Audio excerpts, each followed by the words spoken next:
down here at Battery Park Plaza. I'm Charlie Stevens. This is Leaders Live. Had a great episode with Kathryn Wylde, co-founder of Power to Fly last week. Key gem takeaways: failure is a thought well before it's a result. So stay positive and focused. Super excited today. We are meeting with Kathryn Wylde, CEO of Partnerships for New York. We are at 1 Battery Park Plaza. We're going up to the 5th floor, and we're going to see how she's done it. Let's go.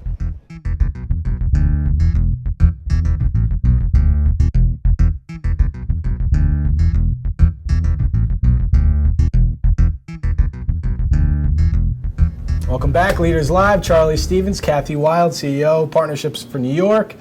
Before we get into one of the most influential, powerful women in New York City, and how amazing everything is going on with New York City. Why are we doing this? It's because relationships matter. We want to help businesses grow, promote collaborations, and bring authentic value. LinkedIn actually just had a video come out, Jeff Weiner, CEO, and one of the key takeaways is better together, they're pushing. So I think that is very synergistically aligned with what we're doing. So I think we're all better together, trying to build the relationships and grow together. I think that's pretty much it.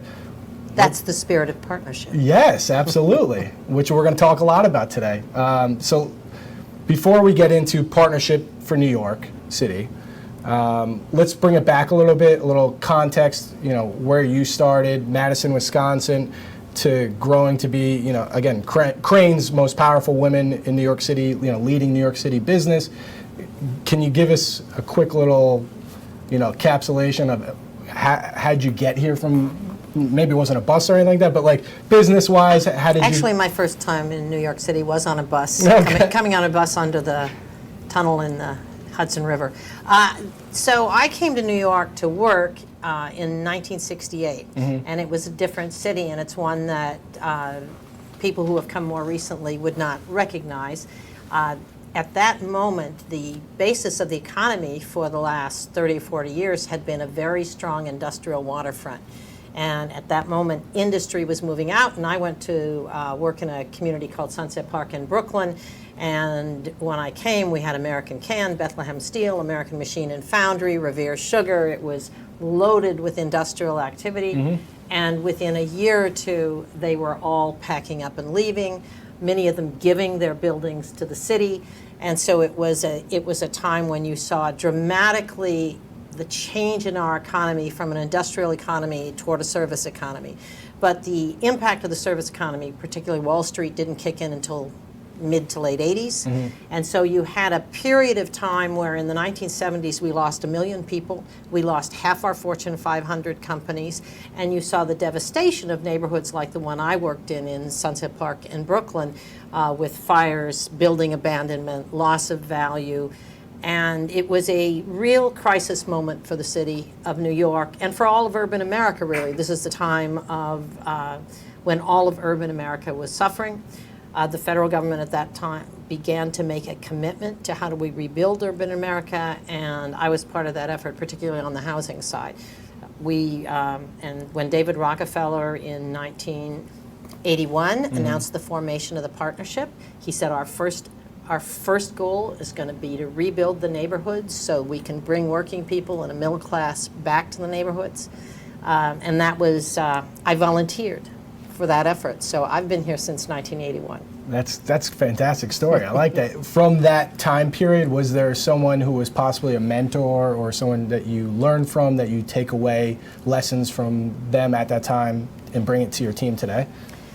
I've had dozens of mentors over the years, so I think that it would be, I couldn't really single any one person out. Sure. I've had clearly David Rockefeller going to work for him at a time when he was organizing the business leadership of the city to recognize that they had kind of been asleep at the switch for the last 20 years. Yeah.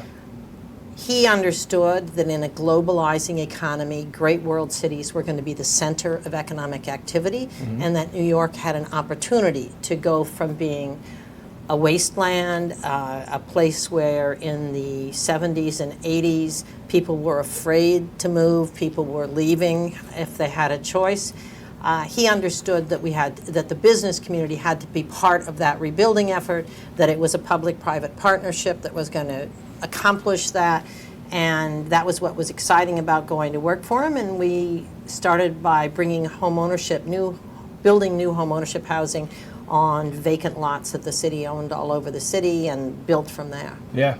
That's really. How about the leadership aspect of, maybe let's go with David Rockefeller? Was there something that stood out with you that he did? I mean, it seems like he put this all together. And well, he was a visionary, but he was also, the Rockefellers understood sort of the big picture of the city. They appreciated the diversity of the city. I couldn't take David Rockefeller to a community where he didn't have something in common with the people he met in communities across the city, with the low-income people who were getting an opportunity to buy homes through the program we were working on. He was somebody that sort of was a bridge between the corporate banking community and the rest of the city.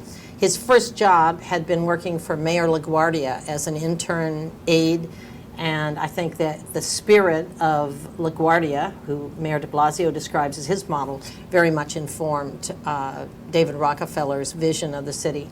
And he was just a great corporate citizen. So he would be probably the biggest influence on my life. Yeah. Certainly, I was a nobody. I was peddling David Rockefeller would like to do this, and kind of all the bureaucrats in the city ran around and say, well, how can we help? Mm-hmm. I think it's super interesting. I mean, you saw the city grow from, really at the bottom to where it is today, the leading city in the world, epicenter of the world. You started in 2001 as the CEO, is that correct? Yes, I was CEO of the housing group, then I went over to Henry Kravis, started an investment fund which partnered. Originally, our most important partner was Fred Wilson. He was just starting what was then Flatiron Partners. He's now head of Union Square Ventures, which was the first real active fund in terms of creating Silicon Alley. So Fred came to me and said, if we work together, and you've got all the corporate people, my board was Henry Kravis, Steve Schwartzman, Lionel Pincus, who was head of Warwick Pincus at the time, Hank Paulson, who later became Treasury Secretary, was head of Goldman Sachs. And Fred had all the little entrepreneurs, Joe Parks, who was starting Cosmo, and Khalil Guzman, who was GovWorks, and Fernando Espuelas, who was Star Media Network. And it was the beginning, it was Internet 1.0. Yeah. And it was the beginning of New York becoming what is today a great global center of tech. Right. Let's talk about today, what you're doing at Partnership for New York City.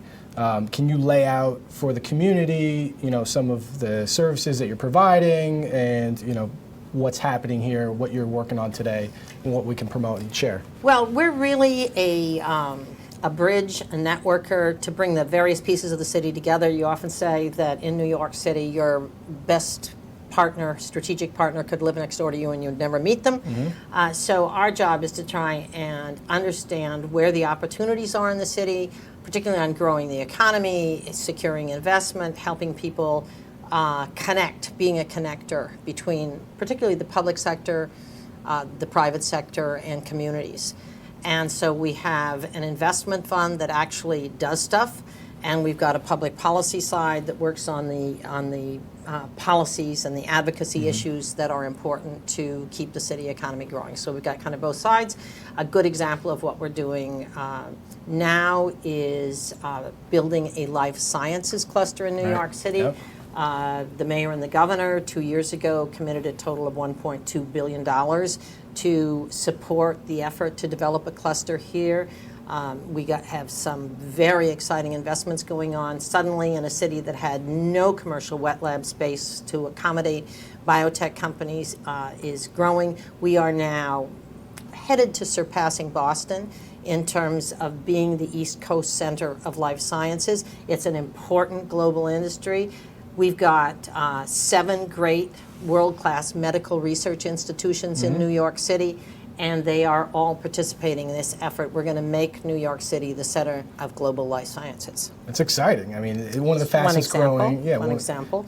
While a financial industry remains the driver of the New York City economy, it's still more than 20% of the economy, 20% of the tax base, but it is changing dramatically. There's some hollowing out of the office business support jobs that are going to cheaper locations, whether it's Utah or Tampa. At the same time, there's a real increase, and we are really the global hub of fintech, which is the financial services and insurtech and the insurance side. We've participated for the last 9 years with Accenture. We've been running a fintech innovation lab, which has seeded a lot of those companies. Last week, one of the companies that we seeded, not through the fintech lab, but through our investment fund, Datadog. We put Pretty in the big, first yeah. 25,000 in 2010. Last week it went public and closed at 10.4 billion It's a good one. capitalization. So we did well on that Yeah, one. absolutely. We're locked up for 6 months, but after that, That's great. And then you also have an innovation lab for the MTA as well in the transit. yes, during the when the subway crisis happened and the governor really focused on how are we going to bring the MTA into the 21st century, there were a number of components to that. One was working on the advocacy side, which we did to get congestion pricing passed, which is going to be coming to Manhattan so that cars, vehicles, trucks will be contributing to the cost of subsidizing the subway capital plan. That's the financing side.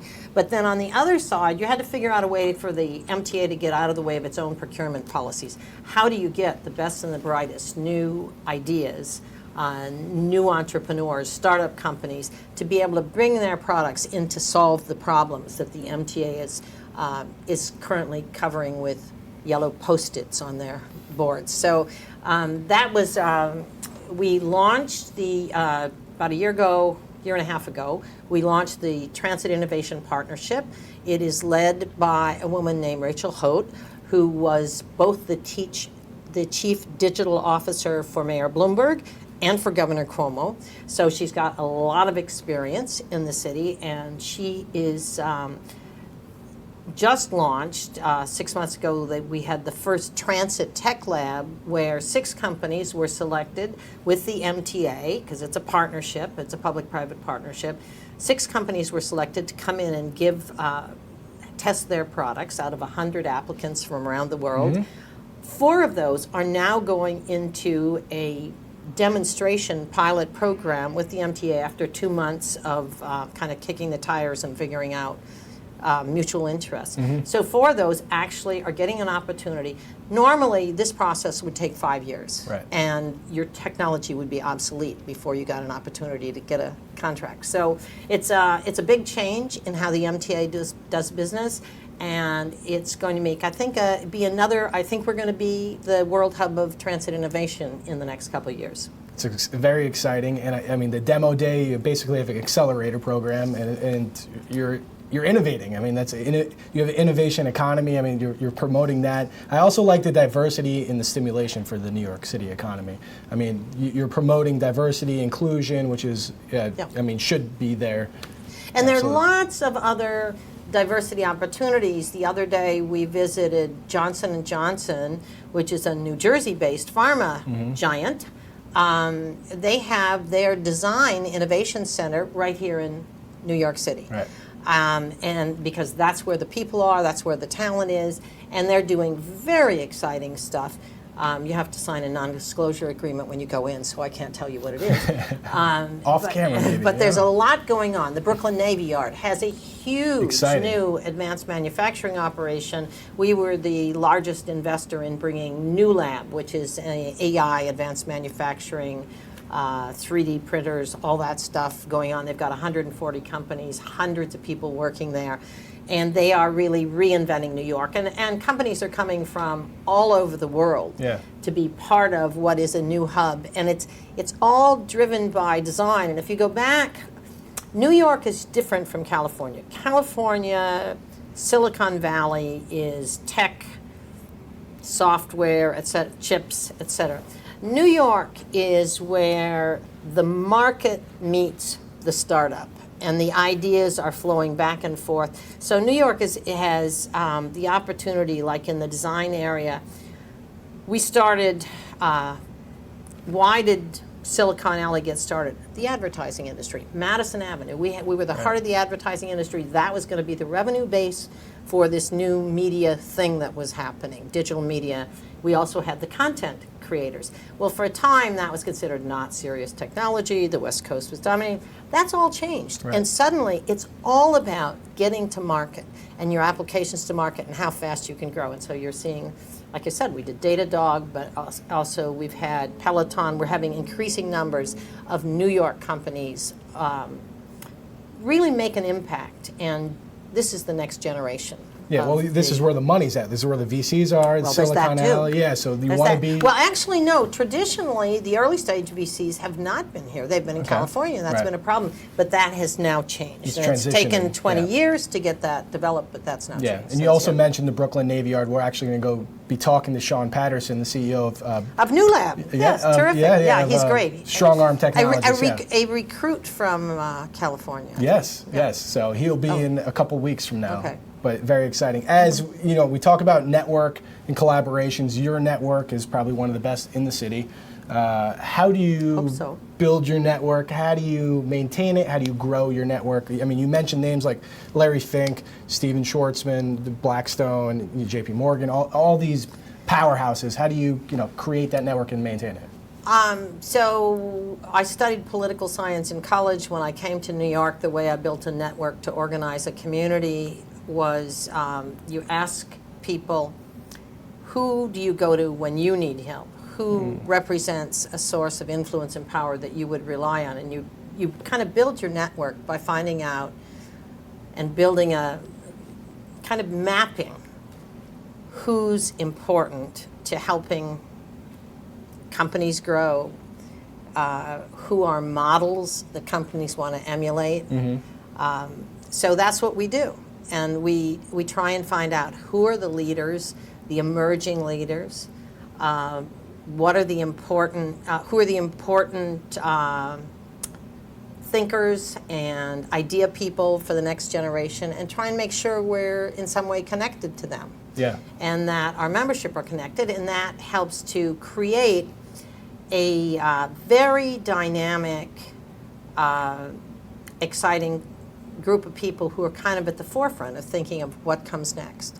And it includes people in the business community, but also in the academic community, in the neighborhoods of the city, in the government. It's across the board. It's looking for who do people look to for leadership, for ideas, for thinking ahead, not backwards, not trying to protect the status quo, moving forward. That's who we look for, and then we try and cultivate and build those relationships, plug into what they're doing, the excitement they're creating, and make sure that that they have the resources they need from whatever we can deliver, and that we're learning from them all the time. But you have a board of 109 people, probably more at this point from what I read. How do you get them in the room to cultivate those ideas? I mean, how do you get everybody to start getting on the same page? Because it's great to have a board, but like, how do we get everybody to work together? Well, again, it's by being in touch with sort of what's happening next, because people who are leaders are looking for where can they learn new things, where can they find out what's going on, where can they be with other thoughtful, forward-looking people from different disciplines. And that's the great thing about New York, is we're not all doing the same thing. Now we're able to attract more talent to New York than Mountain View. I mean, in Mountain View, everybody's kind of doing the same thing. There are a lot of smart people, but they're all the same kind of smart. Here in New York, we're different kind of smarts. I like that. We're diverse. As we work our way into collabs that have worked, I just want to promote submitting questions for Kathy, and we'll get to it. Josiah will ask the questions. But collaborations that you've worked on, that you've seen grow, that have worked, something that you could promote in the past and give an idea to possibly someone watching to collaborate with somebody else. Well, the most recent advocacy effort, public policy effort we worked on that was successful was this effort to fund the subways through bringing congestion pricing to the Manhattan Central Business Districts. It's an effort we worked on with Mayor Bloomberg more than a decade ago that failed to get through the state legislature. This year we took another shot at it, and the partnership, which is a business leadership organization, partnered with the Riders Alliance, which is a grassroots subway riders coalition with environmental groups who were promoting reducing emissions by controlling vehicle traffic, and with a whole cross-section of interests from communities across the city who were looking to have better transit options. I mean, we have the longest transit commute per average worker in the country in New York City. So they were looking for what can we do to improve the transit system, improve the commute. So that's a project on the advocacy side that we worked on. And I think that's a pretty good example. Yeah, it's a great example. I'm excited for the Moynihan train station to be, that's going to be really exciting. Yeah, that's a big deal. Possibly getting Facebook over there, I don't know. It's in the news, but that would be interesting too to have at the old train station. And you're showing your real estate bona fides here. Yeah, I don't know if it's going to happen. It's just in the Post, and if the Post says it, it's true. Usually, no. If it's the business section, I would agree with you. Collaborations and opportunities that you're looking for that people that might be watching can say, oh, maybe I got that. I should reach out to the Partnership for New York City. Well, as I mentioned, the areas where we're really providing leadership in is the fintech sector, the transit innovation, transit tech sector, life sciences, and looking for how to support the growth of communities outside the central business districts. So that's a lot of what our priority is.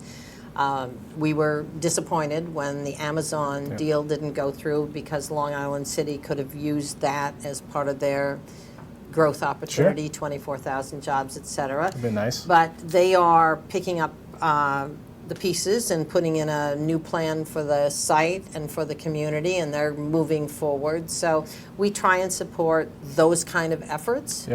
And again, to make sure that public policy is designed to encourage private investment. The life science program is a good example where the public sector needs to show a commitment to seed activity, but then pushing the private sector to join in that investment activity. The government can only push something so far before the private financing has to take over. So we look for those kind of opportunities. Right. And they could find that on the website if they want to reach out. Yes, the website is full of those. Right. Okay. Tips. Which we will put in the link in the bio here. But right now, Josiah, you have the mic. What are we seeing with the comments and questions for Kathy? Yeah, we're getting some great questions actually. So I'm just going to throw a couple at you. The first one is coming from David, asking what role has Partnership for New York played in stimulating or facilitating policy and business initiative to combat climate change? Well, that's something we're looking at right now because obviously both the city and state have set in the last year, have set very aggressive programs and goals and mandates for both reducing dependence on fossil fuel at the statewide level, and in the city getting our buildings that are our larger buildings, well, over 25,000 square feet, to be to reduce their emissions. So we have been involved in both of those initiatives. We're looking now at the issues of the transition to renewables, which the state has mandated completely by 2050. But in the meantime, how do we get there? We are supporters of making sure we have a natural gas positive transition. We're worried about the crisis right now with the moratorium on natural gas, the fact that we don't have the pipes necessary to bring in enough natural gas. So we're supporting that, but at the same time, we're supporting the investment in wind and solar and bringing hydropower down from Canada. So we're very involved in all those issues. Our concern is we're going to lose Indian Point nuclear power. That's a big loss to the city in terms of an energy source. We got to make sure we don't have the windmills yet to fill that gap. We got to make sure that gap is filled, and we think that natural gas is the logical transition. We certainly don't want to see people forced back to dependence on dirty oil in this process. Yeah, Fantastic. good question. Yeah, Good great. answer, actually. Yeah, Better answer. really. Next question is coming from Lexi. The question is, what has been one of the biggest challenges that you guys have faced while trying to make New York City the largest healthcare and life sciences cluster on the East Coast? Well, it's taken about 20 years. And the biggest challenge was that there was an institutional culture in New York, I guess because we're New York, where the big health medical centers, research centers, didn't want their scientists to be entrepreneurs. They wanted to sell their patents and generate the revenues, and they were focused on basic research. So until that culture changed with new leadership coming to the institutions, recognizing that science was moving so fast that they couldn't possibly keep up unless they were working with entrepreneurs and with industry, and unless we had a life science cluster. So it's taken a while to make that change. We do not have the expert life science venture capital and management with New York State and New York City to fill that gap and to bring more incubator, accelerator. Johnson & Johnson has created a J-Lab here, which is doing that. NYU is partnered with Cambridge Labs out of Boston. They've just opened another incubator facility here. So the challenges have been basically the knowledgeable venture capital on the one side and sort of the previous anti-commercial culture of the big institutions, which now are providing leadership and are with the program. That's cool. Well, let's squeeze in one more, and then we'll, go ahead with it. Sounds good. Yeah, and then last question is from Natalie, asking what would you say is the trait that you would say is most important for women looking to find success in New York City? I would say self-confidence is what we have tended to lack historically, and what we need. We need to think that, see, I just did it because I said think.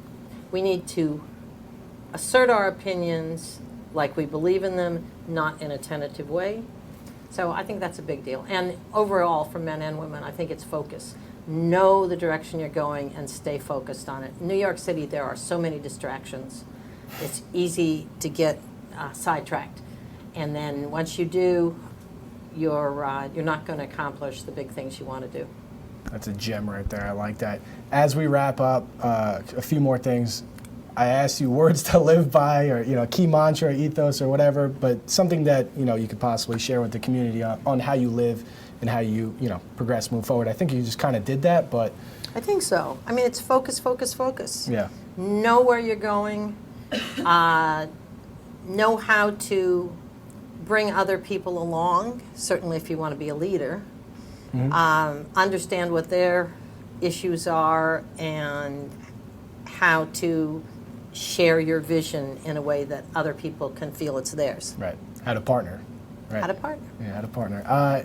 The last question we've kind of played around with over the past episodes. Someone that you possibly would want to network with or meet. I think you've met basically everybody and you know everybody, but is there anybody out there or a company out there that you think might be beneficial to be with Partnership for New York? And then the idea is hopefully the community on LinkedIn could help make that introduction and add value to you, as the whole show is about adding value to other people and collaborating with each other. That is a very hard one. Okay. I don't have an easy answer to that. I think that if there's somebody that really would like to make a difference in New York City, a company, an entrepreneur, and has an idea but doesn't have an audience or know how they could make that impact, get there, that's who I'd like to hear from. Okay. It's a good answer. That's it. Nadal's going to hit the music, and we're going to wrap it up. I appreciate your time very much. Thank you. Very cool. So Gonna hit the music, and then we're gonna wrap up. And you stay on camera for about 15 more seconds. The happiness in music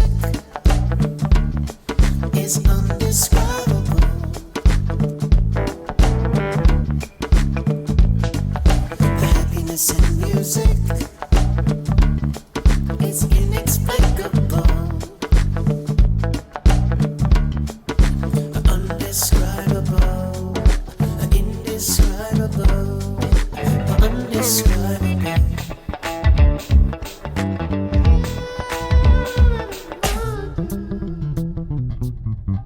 The happiness in